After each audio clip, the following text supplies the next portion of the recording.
That's a check of your Fox 5 on-time traffic. All right, Julie, thank you very much. The holiday season hits this week, and some people are probably ready to hit right back.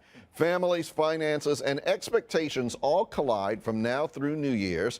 So what can you do to keep stress under control? Joining us now is Dr. Marc Dalton. He is a board-certified psychiatrist whose practice, Dalton Psychiatric Services, is located here in Washington, D.C. Good morning to you. Thanks for coming in. Good morning. Thanks for having me. The first thing I guess we should establish is that if you feel stressed out during the holidays, you're not alone. This is pretty common. No, it's absolutely common. It actually, at any given time in the year, 20% of people feel a certain amount of stress. The question is whether that stress is getting out of control, out of proportion of what it should be, and if it's going to cause you not to be able to function every day and get through your daily activities.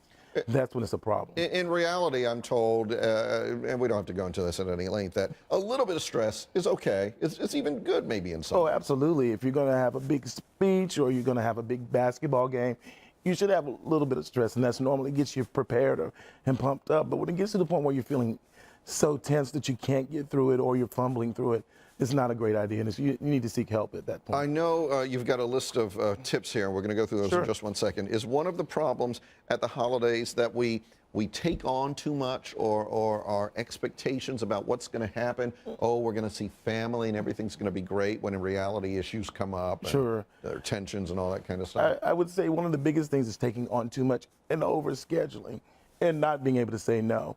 One of the things that we look at it and we say people get stressed about time, money, and people during the holidays. And it's really important to establish groundwork before you even get started. So I tell people, actually write down what it is that you want to accomplish during the holidays. You can talk about it, you can think about it, but when you actually write it down, plan a schedule, keep a budget, and then stick to it, and then learn to say no, you can actually reduce your stress by quite a bit. And sticking to a budget, that's pretty important because, you know, rather than just going out and starting to buy presents and just doing it, you know, if you have a budget in mind, that will help you out. Schedule your time, you say. This is a big one. Moderate your eating and drinking. Absolutely. And if you're in a routine of doing things such as yoga or exercising, keep those things in your routine. Do not exclude them, because those are natural ways to help reduce stress and also decrease the load by spreading it out a little bit.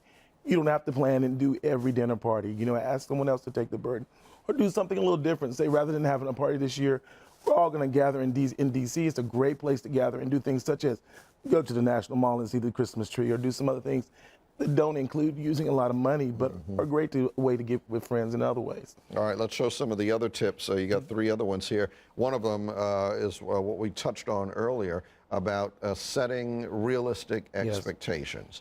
Tell me a little bit more about that. Yeah, we always think we have to keep up with the Joneses or the Kardashians or whatever, whoever it may be. But you don't. You only have to set the expectations for what you will enjoy, because you don't want to end up being resentful of, you know, having to plan the family dinner every year or having to get a child every toy that's on the list.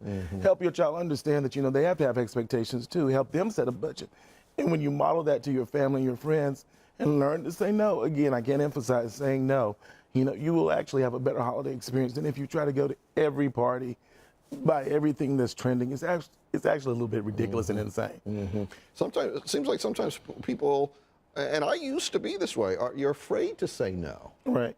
Well, I tell people saying no is a wonderful gift. You can give it to your friends and family, or the world can give it to them. You can decide. That's what I always say. It's all about self-preservation. Exactly. Also, you mentioned enlist help. You don't have to do it all yourself. Exactly. You know, a lot of times we feel like, you know, if you're the oldest child or the only child, you have to be the one responsible. You have to get to every family dinner. You have to go see this relative.